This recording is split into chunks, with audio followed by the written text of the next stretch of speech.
Take up your arms! Prepare for battle! Here on Game Chat.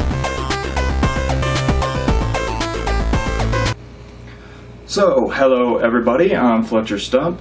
Welcome back to another episode of Game Chat here on Radioactive Inc. Now, today, what I want to cover is Ubisoft's new game, For Honor.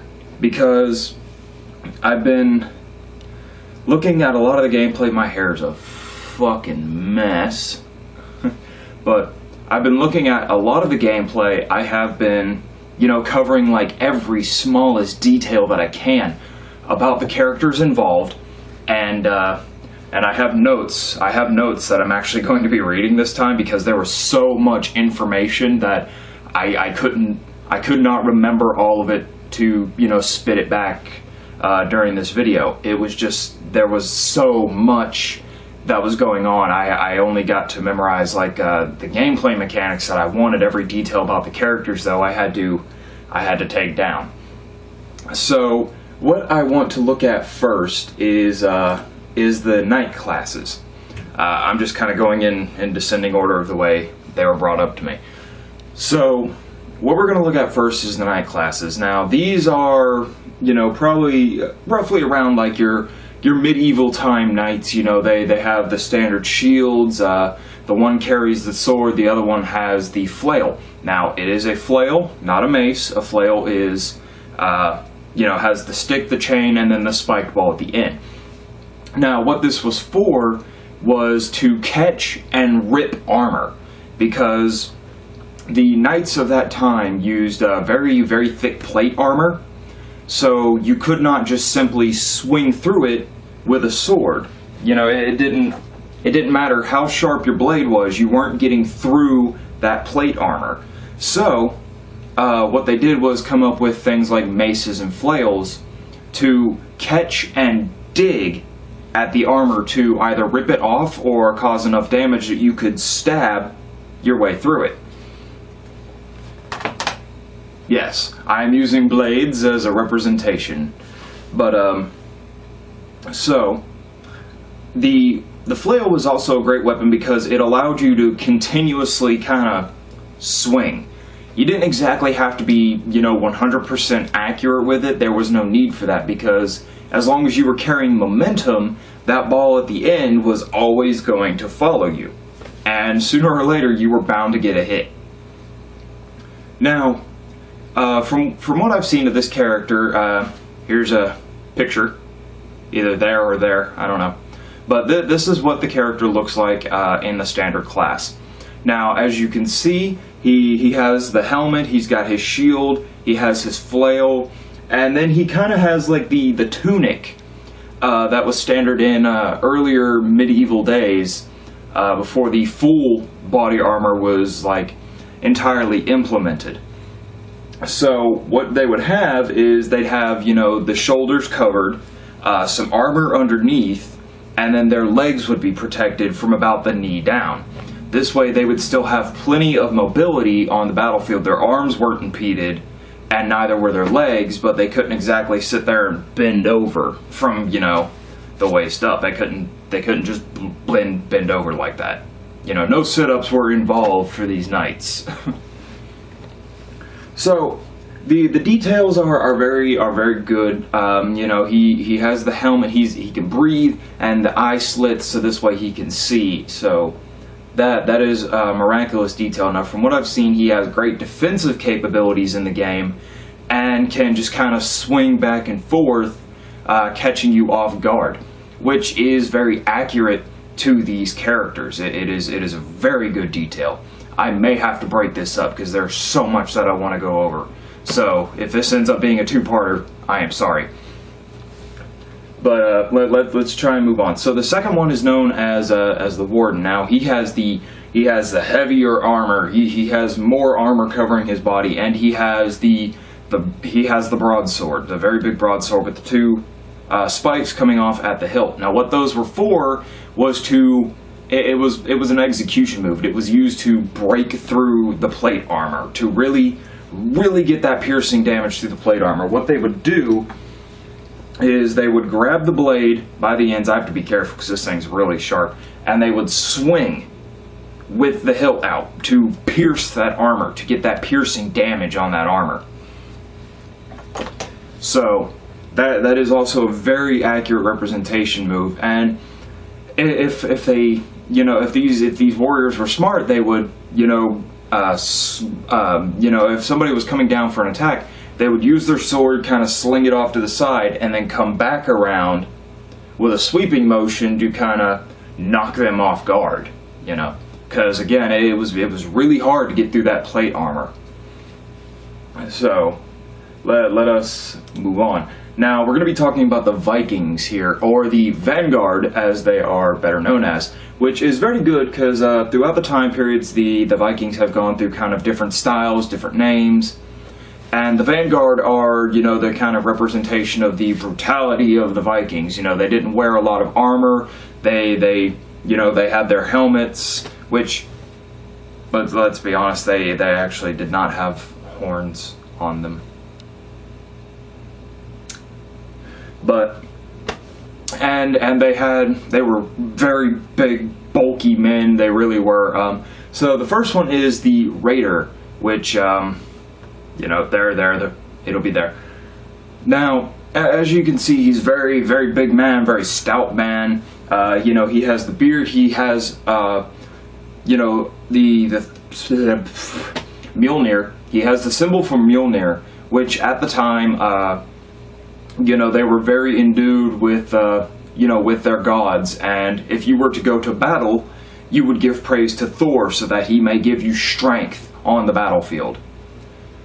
Which, it's a very good representation. He's a two-handed fighter, which is great for that long axe that he uses because he can deliver very heavy swings and, very, very quick motions with that as well.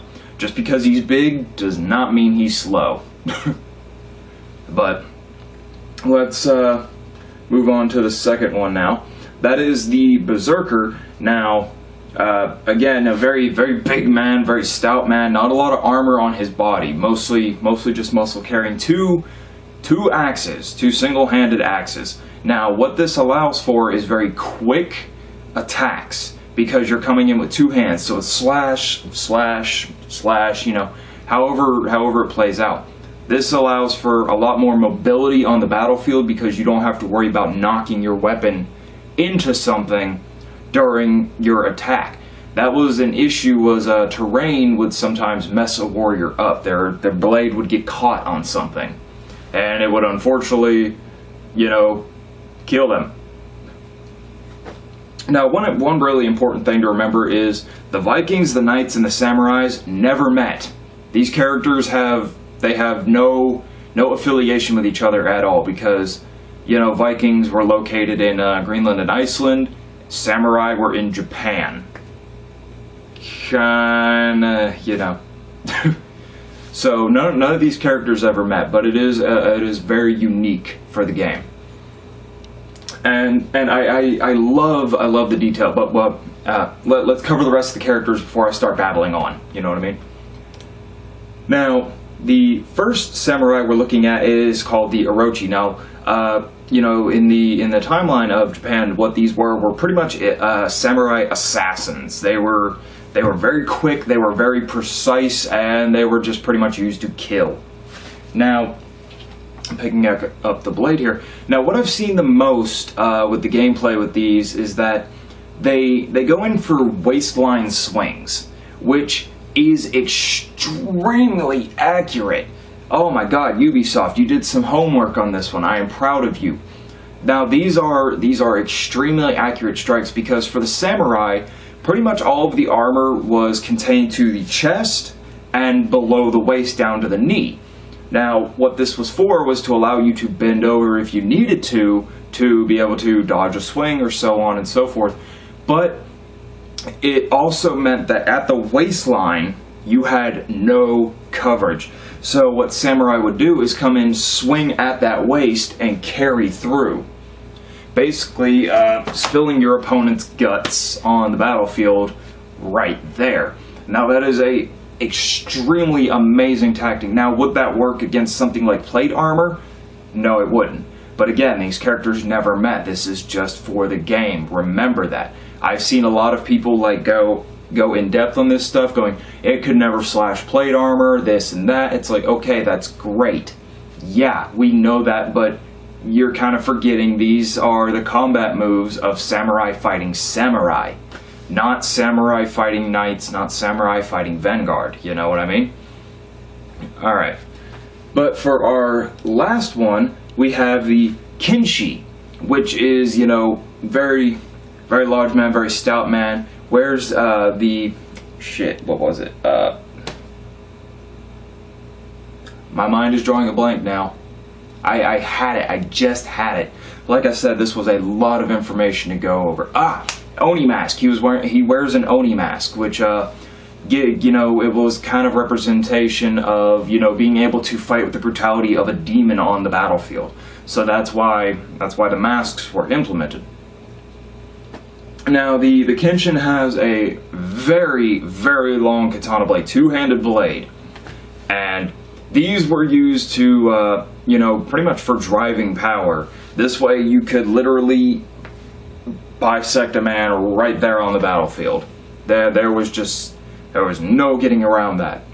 Now, one thing I do have to say for the samurai is the executions are they are lovely, because from the executions I've seen, a lot of them consist with stabbing through the neck or down through the body, through the back of the neck, which was good because, again, there was not a lot of armor in those places. So, the reason why is because nobody was really aiming for a smaller target. They wanted body shots, something they knew they were going to hit. Which, again, is an amazingly accurate representation of this. So, now that we've covered the characters, I'm going to babble on a little bit before we end the episode. Now, I've seen a lot of stuff, and the architectural design is incredible. It is beautiful. I love the look of it, I really do. And it's not just because of the graphics, it's because the accuracy to it. You know, just the wood infrastructure for the Vanguard with, you know, the ram's head on the front is absolutely beautiful. For the samurai area, you have the, you know, kind of like palace archway doors, which are beautiful. They really, really are.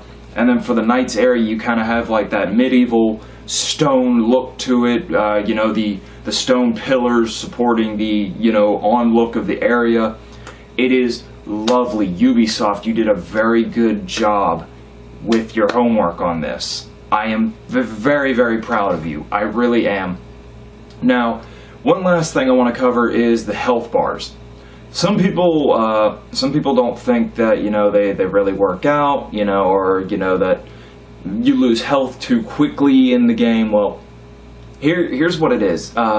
For sword fights, you know, of the time period, or just any generally, they did not last very long. A sword fight generally lasted for maybe 5 swings at the most before one warrior was dead. And truthfully, I think with the health bar, it implements a very realistic, you know, precision to that, because if you're kind of being careless with it, you're probably dead in about 5 swings, which is, excuse me, which is, you know, is surprisingly, it's really on point with everything. Like, you know, Ubisoft, they put in a lot of good work with this, and I am really amazed, and truthfully, I actually want to play it for myself. But I think I'm going to wrap it up there, everybody. I think I've babbled on enough about this. So, if you like this episode, you know what to do. You click that like button for me. Don't forget to comment. Don't forget to subscribe. And don't forget to share this video around to your friends, because I know a lot of people are excited for this game, and this might give you some indication on what character you could be best with. So, until the next time, everybody, I'm Fletcher Stump with Radioactive Inc., signing out.